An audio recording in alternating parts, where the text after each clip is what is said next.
Hello everyone, it's me again. I hope you're having a fantastic day so far. And today we are discussing the topic of concentration. As with learning, concentration is a holistic concept that can be influenced by many things. When your child's teacher says your child can't concentrate, these days the first thing people do is put them on medication for ADD or ADHD, while there are so many other things that you can do before you have to give them medication. A lack of concentration also manifests in two different ways. So they can either be very busy and fidgety and always busy with their hands, they can't seem to sit still. And the other way that it manifests is if they daydream. So they just completely lose interest and they don't listen to the teacher. Okay. Both of these things can mean different things and are caused by different things. So let's look at the busy child first. So if your child is fidgety and busy, these might be the things causing that. If your child is under 10 years of age, they might struggle to concentrate as a result of all the fundamental building blocks not being in place. So between the ages of 4 and 6, when they are in pre-primary school, they have a specific set of skills that they need to learn, and they learn through movement. And if these skills are not all mastered by the age of 6 before they go to grade 1, it often goes over into their grade 1 year. And you need to keep into account, while they were still in pre-primary school, they were running around, they didn't have to sit at a desk, they were working with their bodies the whole time. And now taking them out of that environment, putting them in grade 1, for example, is a massive shock to the system. And if they haven't, like I said, mastered all of the skills required for a 6-year-old, then they will definitely be fidgety and not being able to sit still. Now, it's easy to fix. There's some movements that you can do on a continuous basis until they get over their fidgetiness or their lack of concentration in that sense.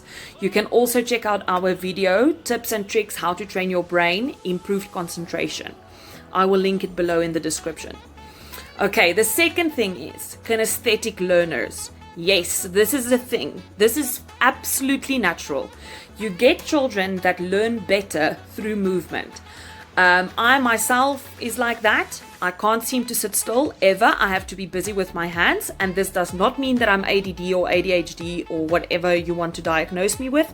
No, this just means that I have to be making notes, or I have to have a stress ball in my hand, or I have to sit on something that I can move on. Any of those things will help me channel the movement and will help me to concentrate. And this is what people don't understand. If they reprimand a child for moving and you force a child that is a kinesthetic learner to sit still, they actually cannot take in what you're trying to teach them. So the solution here is to channel the movement into a controlled area, and that will make it easier for the teacher and the other children.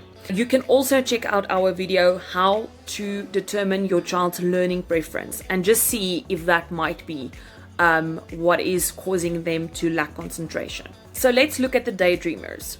The first thing that can influence a child in this way, that they can't listen and they just lose interest completely, is weak stomach muscles.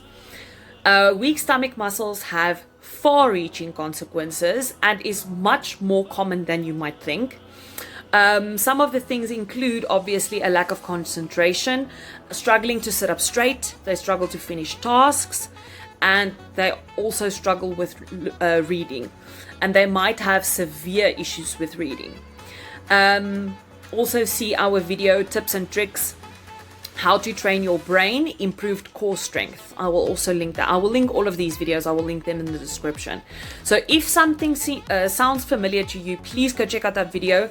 There's movements, there's ways to fix it at home to help your child. Okay, the second thing that might cause daydreaming is bad self-esteem.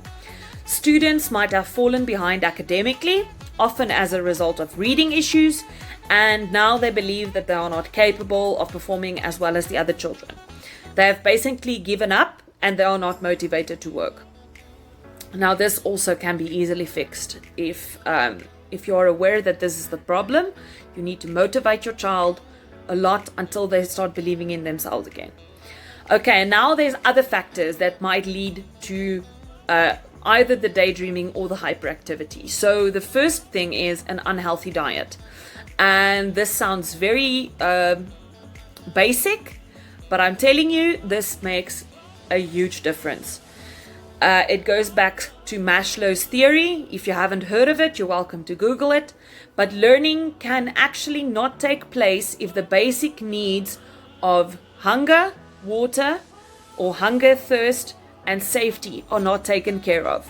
That's the first thing. The second thing is an inefficient amount of vitamins and minerals can either lead to hyperactivity or lethargy. And this is exactly what you see with concentration problems. So that might be a good place to start. Go look up stuff that healthy diets for children for their age, how much they have to eat of what, how much sweets they can have, and yeah, start there. Okay, the second thing is trauma. This is a sensitive one, and hopefully you are aware if your child's concentration is being negatively affected by something difficult that they might be going through. Unfortunately, this is sometimes the case when a teacher notices it and they know that the child is not coming from a loving home. Hopefully, as you are a parent watching this, you would be aware of trauma your child might be going through. Okay, and the last thing is, as a result of misdiagnosis, like if a child is being earmarked as being naughty or a troublemaker, or that they are stupid or incapable, they believe that. They start believing it, and as such, they struggle to keep up with their academic work. They can also develop a dislike in their teacher, leading to them not being open to what they want to teach them. They will need a lot of encouragement and motivation and patience, and even just one person who believes in them can make a massive difference. However, if they don't catch up, the gap will continue to increase and the problem will persist. Okay, now many of these things are as a result of or can lead to children not being reading proficient for their age.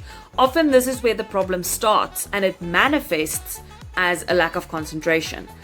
However, when children find their work too difficult, or they don't understand their teacher or what is expected of them, they will automatically avoid their work. Reading is generally the most prevalent reason for children finding their work to be too difficult, because they don't understand the concepts. And reading encompasses so many things, including vocabulary. They have to understand the concepts. They have to have different depths of comprehension. And all of these things are needed to learn effectively and with ease. And if this is not in place, your child will struggle to concentrate. There's no doubt about that. The good news is that all of these causes can be eliminated or fixed. Check out the videos as I described earlier that I will link in the description box. Please check out these videos. They're there to help you. They're there to help you identify issues and fix issues that your child might have as early as possible. Also, our reading program is a fantastic tool to help with reading improvement and concentration. And children also enjoy it. It's fun to do, and they can do it from home. Okay, please contact us if you need our expert opinion on something that your child might be struggling with, and we can also help you to test your child's reading proficiency. I hope this information can help you. Please use it. Follow us on social media and subscribe to our YouTube channel for more videos. And I will see you again next week. Bye!